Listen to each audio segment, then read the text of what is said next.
ফের বঙ্গোপসাগরে ঘনীভূত হওয়া গভীর নিম্নচাপের কারণে আবারও পশ্চিমবঙ্গের জেলায় জেলায় ভারী থেকে অতি ভারী বৃষ্টিপাতের সতর্কবার্তা জারি করলো আবহাওয়া দপ্তর। বন্ধুরা, সরাসরি আপনারা লাইভ দেখতে পাচ্ছেন আগামীকাল 24শে ডিসেম্বর মঙ্গলবার বঙ্গোপসাগরে তৈরি নিম্নচাপের কারণে অন্ধ্রপ্রদেশ, ওড়িশা, পশ্চিমবঙ্গ এবং বাংলাদেশের উপকূলবর্তী জেলাগুলিতে বৃষ্টিপাতের সতর্কবার্তা জারি করলো আলিপুর আবহাওয়া দপ্তর। শুধু 24 তারিখ অর্থাৎ আগামীকাল নয়, পরশু 25 তারিখেও এই বৃষ্টিপাত জারি থাকবে পশ্চিমবঙ্গ, বাংলাদেশের উপকূলবর্তী জেলাগুলিতে। সঙ্গে বজ্র বিদ্যুৎ সহ ভারী থেকে অতি ভারী বৃষ্টিপাতের অ্যালার্ট রয়েছে। তবে ঠিক কোন কোন জেলাগুলিতে এই ভারী বৃষ্টিপাতের সম্ভাবনা রয়েছে, এই মুহূর্তে আলিপুর আবহাওয়া দপ্তর কী আপডেট দিয়েছে, পাশাপাশি শীতের পূর্বাভাসকে নিয়ে আবহাওয়া দপ্তরের তরফ থেকে কী জানানো হয়েছে, কতটা শীত এবার পড়তে চলেছে আমাদের বঙ্গে, সমস্ত কিছু থাকবে এই ভিডিওটিতে। তো আশা করি ভিডিওটি আপনারা প্রত্যেকেই প্রথম থেকেই শেষ পর্যন্ত মনোযোগ সহকারে দেখবেন এবং নতুন হয়ে থাকলে চ্যানেলটিকে সাবস্ক্রাইব করবেন এবং পাশের দেওয়া বেল আইকনটিকেও প্রেস করবেন এই ধরনের লেটেস্ট ভিডিওর আপডেটগুলো সর্বপ্রথম সবার আগে পাওয়ার জন্য। তো বন্ধুরা, আমরা প্রথমত দেখে নেব এই মুহূর্তের আপডেট।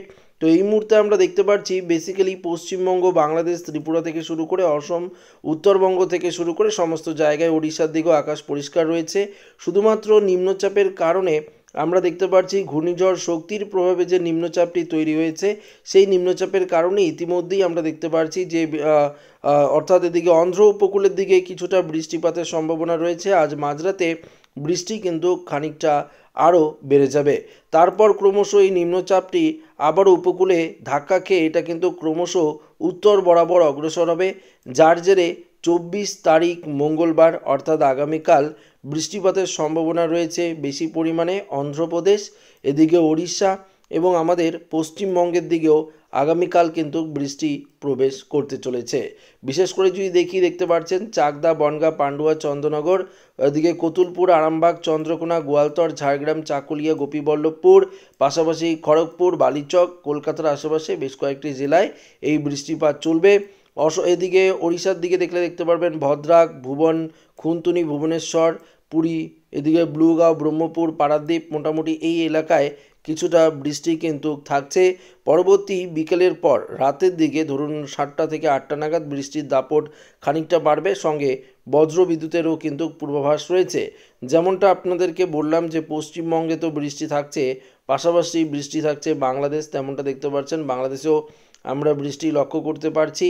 এবং পাশাপাশি উপকূলবর্তী যে জেলাগুলি রয়েছে, যেমন আমাদের পশ্চিমবঙ্গের উপকূলের জেলা বলতে এদিকে রায়দিঘি থেকে শুরু করে কাকদ্বীপ, মন্দারমণি, দীঘা, কোন্টাই, এদিকে খাজুরি থেকে শুরু করে গঙ্গাসাগর, নামখানা, ফ্রেজারগঞ্জ, এদিকে রায়দিঘি, ঝাড়খালি, হলদিবাড়ি, এই যে আপনারা দেখতে পাচ্ছেন সম্পূর্ণ আপনাদেরকে দেখাচ্ছি এই বিষয়টা আপনারা দেখতে পারবেন, যেদিকে কুমারীমারি, গোসাবা থেকে শুরু করে এদিকে হিঙ্গলগঞ্জ, অর্থাৎ আমাদের দক্ষিণ 24 পরগনার সম্পূর্ণ এরিয়াতে আমরা বৃষ্টি লক্ষ্য করতে পারছি।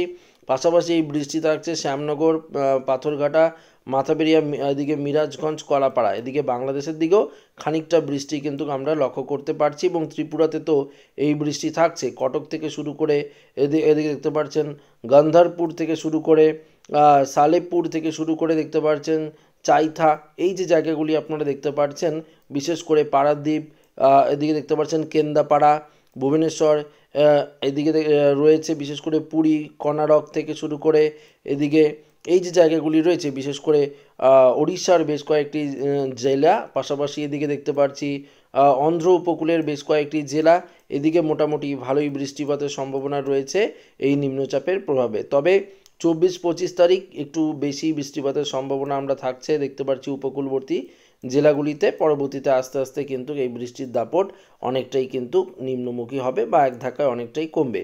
মেঘমালা করেও দেখালে আপনারা দেখতে পারবেন গোটা দক্ষিণবঙ্গে আমরা মেঘ লক্ষ্য করতে পারবো।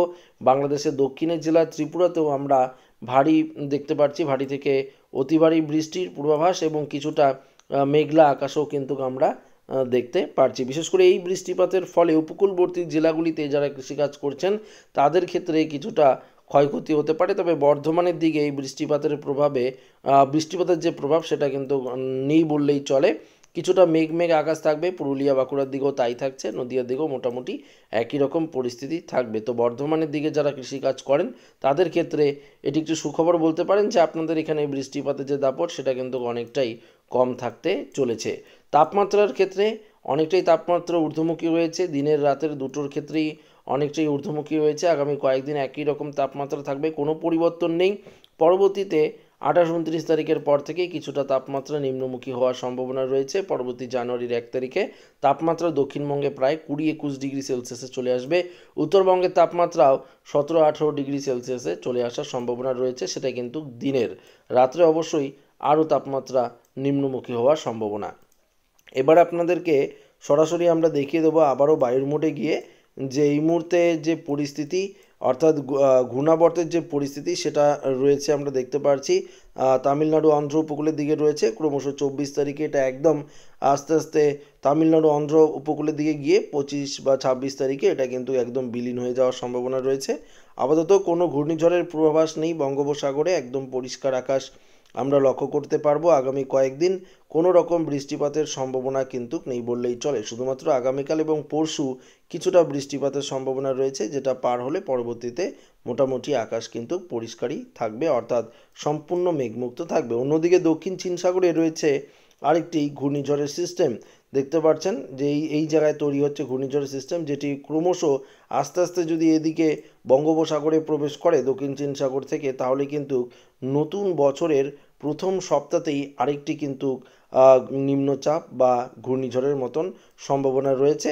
কিন্তু পরবর্তী যখন আপডেট আপনাদেরকে দেব, এখনও লাস্ট আপডেট অনুযায়ী আমরা দেখতে পাচ্ছি কোনো রকম নেই ঘূর্ণিঝড়ের পরিবেশ। তবে পরবর্তী এখানে যখন 2-3 তারিখ করে এখানে 5-6 তারিখের দিকে চলে আসবে, তখন আমরা লক্ষ্য করতে পারবো যেদিকে একটি ঘূর্ণাবর্তের মতন সিস্টেম তৈরি হবে। তো আশা করি ভিডিওটি প্রত্যেকের ভালো লেগেছে। ভিডিওটি এখানে শেষ করছি। ভালো লাগলে লাইক করবেন, বন্ধুদের সাথে শেয়ার করবেন, নতুন হয়ে থাকলে চ্যানেলটিকে সাবস্ক্রাইব করে নেবেন। ধন্যবাদ।